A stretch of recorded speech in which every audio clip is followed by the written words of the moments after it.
नमस्कार दोस्तों, आज की कहानी का शीर्षक है सास को हुआ अपनी भूल का एहसास।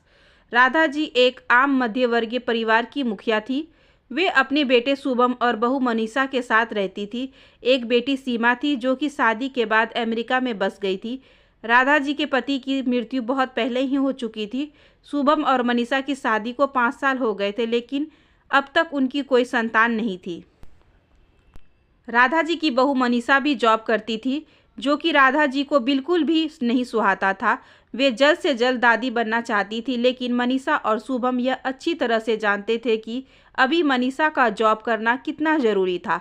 राधा जी अपने बेटे शुभम से इस बारे में बात करती तो शुभम किसी न किसी बहाने से बात को टाल देता था। इसलिए वे मनीषा को ही परेशान करने के बहाने ढूंढती रहती थी ताकि वह अपनी जॉब छोड़ दे। और अभी कोरोना काल में तो मानो उनके मन की मुराद ही पूरी हो गई थी।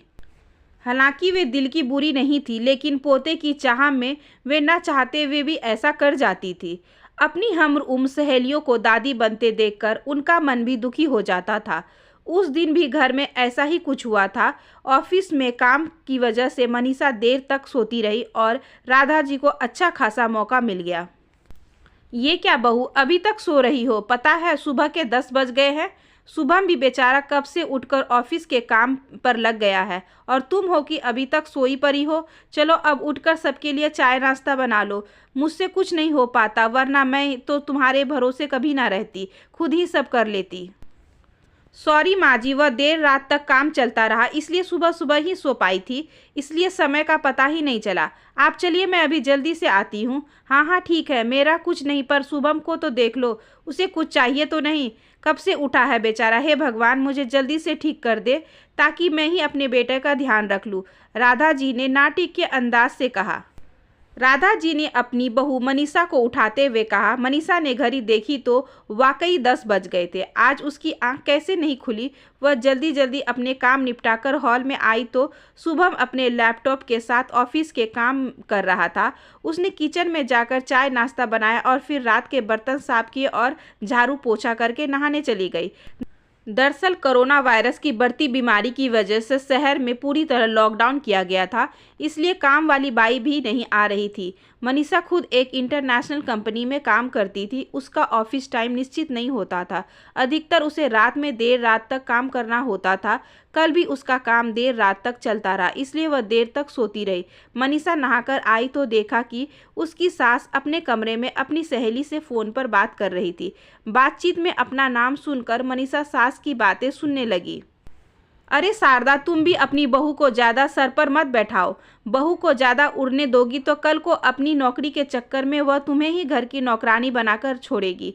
मैं तो भाई शुरू से ही मनीषा के नौकरी करने के खिलाफ थी। अब करे नौकरी शौक से, पर साथ साथ घर के काम भी करे। मैं तो बदन दर्द का बहाना बनाकर बैठ जाती हूँ, नहीं तो सारे काम का बोझ मेरे सर पर आ गिरता। मैं कोई मुफ्त की नौकरानी थोड़ी न हूँ। मैं तो कहती हूँ तुम भी यही किया करो। सास की बात सुनकर मनीषा की आंखों में आंसू आ गए। वह जिस सास को बीमार समझकर उनकी दिन रात सेवा करती है, उन्हें एक गिलास तक उठाने नहीं देती है, सारा दिन घर का और रात में ऑफिस का काम करके थकान से चूर होकर भी उफ तक नहीं करती, उसका यह फल मिला है उसे। माना वे मेरी नौकरी के खिलाफ है, मगर यदि घर की किस्त नहीं होती तो वह कभी भी नौकरी नहीं करती। शुभम का बोझ कम करने के लिए वह तो नौकरी कर रही थी। खैर, अभी के मुश्किल समय में वह सास से किसी भी बात पर बहस नहीं करना चाहती थी जिससे घर का माहौल खराब हो, इसलिए वह उनकी बात को नज़रअंदाज करके वहां से चली गई। लेकिन उसकी नज़रों में राधा जी की इज्जत जरूर कम हो गई थी। दूसरे दिन सुबह सुबह राधा जी की बेटी सीमा का अमेरिका से फ़ोन आ गया। सीमा की सास उसके पास अमेरिका आई हुई थी। आदत के अनुसार राधा जी ने जैसे ही सीमा की सास की बुराई करनी चाही, वैसे ही सीमा ने उसे डपट दिया। माँ, आप बिल्कुल भी माँ जी के बारे में अनाप शनाप नहीं बोलेंगी। पता है आपके चक्कर में आकर मैंने उनके साथ कितना बुरा व्यवहार किया था, लेकिन आज मुझे उनकी कीमत पता चल गई है। तुम तो उनके यहाँ पर आने के कितने खिलाफ थी, मगर आज अगर वे यहाँ नहीं होती ना माँ, तो मैं न जाने हमारा क्या हाल होता। तुम्हें तो पता ही है कि मेरा नौकरी करना कितना ज़रूरी है। कोरोना ने यहाँ भी ऐसा कह ढाया है कि घर से ही सब करना पड़ रहा है। किट्टू का बेबी केयर सेंटर भी बंद है। मैं और राजेश फुल टाइम बिजी रहते हैं। ऐसे में माँ जी ने अकेले ही किट्टू के साथ साथ पूरे घर का सारा काम संभाला हुआ है। मुझे कुछ भी नहीं करने देती है। अगर वे नहीं होती तो माँ हमारा क्या होता, यह सोचकर भी रोंगटे खड़े हो जाते हैं। सच में माँ वे कोई साधारण महिला नहीं है, बल्कि वो मेरे लिए तो वह देवी समान है। मेरे इतना अपमान करने के बावजूद। और सीमा रोने लगी। उसने फ़ोन कट कर दिया। सीमा की बात सुनकर राधा जी की भी आंखें भर आई। उन्हें अपनी भूल का एहसास हो गया था। मनीषा तो वाकई उनका कितना ख्याल रखती थी। उनकी कड़वी से कड़वी बात का भी बुरा नहीं मानती है, उल्टे जवाब भी नहीं देती है। वाकई अभी का समय तो एक दूसरे को हौसला देने का है, सारे गिले शिकवे भुलाकर एक दूसरे की मदद करने का है। तो फिर वे स्वार्थ में कैसे अंधी हो गई थी, इतना कैसे गिर गई थी कि ऐसे मुश्किल समय में अपने ही परिवार की सहायता न कर सकी। उन्होंने उसी समय मनीषा को बुलाकर उसके सिर पर प्यार से हाथ फेरते हुए कहा, मनीषा, आज से घर के कामों की आधी जिम्मेदारी मेरी रहेगी। मैं आज तक तुम्हें जो भी कहा है उसके लिए सॉरी।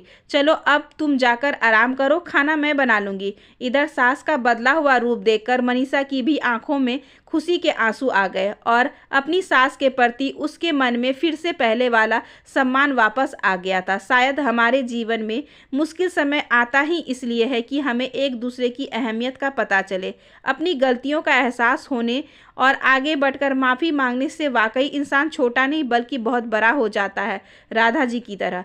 आशा करती हूँ कि आज की ये छोटी सी कहानी आपको अच्छी लगी होगी। अगर अच्छी लगी हो तो please like, share and subscribe करें हमारे चैनल को। ज़्यादा से ज़्यादा शेयर करें और बेल आइकन को ज़रूर प्रेस कर लें ताकि अगली वीडियोज़ की नोटिफिकेशन आपके पास सबसे पहले पहुँचे। धन्यवाद।